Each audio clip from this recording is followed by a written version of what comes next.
Ce jeudi 24 mars 2022, rentre dans l'histoire, un jour mémorable pour les populations de la Nahua qui ont été surprises agréablement par leur député cette fois. L'honorable Kourouma Ibrahima n'est pas là pour inaugurer une infrastructure sanitaire ou éducative, il n'est pas là non plus pour faire des dons à une communauté. Le député de Soubré commune et sous-préfecture l'honorable Ibrahima Kourouma est là pour parler de loi à ses populations.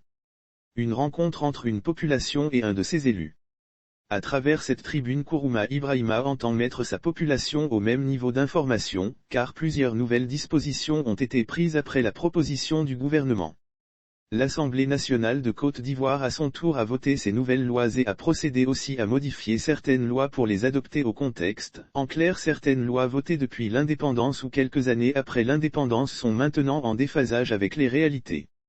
L'honorable Kourouma Ibrahima explique la loi aux populations de sa circonscription électorale. L'État de Côte d'Ivoire a donc procédé à leur modification. C'est pour expliquer de façon claire avec tous les détails que Kourouma Ibrahima a invité la population de sa circonscription électorale dans toute sa composante en présence du préfet de région.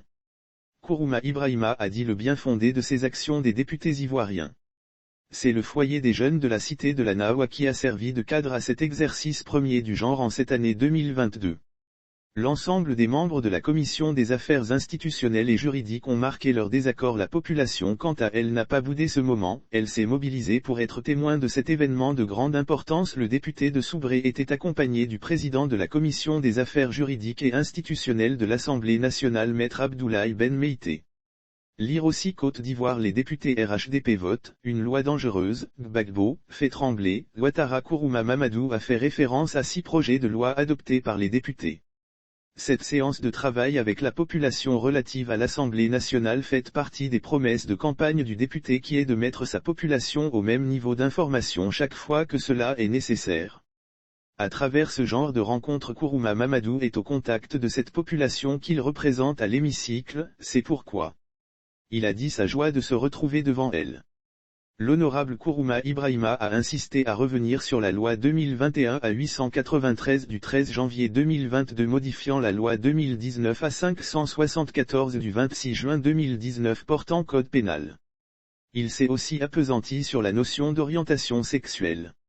Le député de Soubré a rappelé que sur la question l'ensemble des membres de la Commission des affaires institutionnelles et juridiques ont marqué leur désaccord quant à la présence de ce terme dans le projet de loi présenté par l'émissaire du gouvernement. Lire aussi Côte d'Ivoire, les députés en situation d'incompatibilité éjectés. Hier, imbroglio entre la Côte d'Ivoire et la Guinée face à la position commune des députés. Le ministre Sansan Kambilé a retiré cette notion. Donc, pour lui, il était malsain que certains députés pour des raisons propres à eux aient voulu manipuler les populations, en leur faisant croire que le gouvernement s'apprêtait à légaliser l'homosexualité. Le président de ladite commission parlementaire Maître Ben Meïté Abdoulaye a renchéri pour insister sur l'amour de la Côte d'Ivoire que devait avoir tout élu. Pour lui, l'adversité politique ne devrait pas amener le député à travestir sa mission d'élu national. Lire aussi Côte d'Ivoire. Voici pourquoi les députés de l'opposition refusent la modification de la loi sur le Conseil constitutionnel pour cette journée de restitution. Le député de Soubré était accompagné de ses collègues de Kani et de Guibéroua Dinyango. C'est le préfet de région Cône Messamba qui a présidé la cérémonie de restitution qui a eu lieu au foyer des jeunes de Soubré.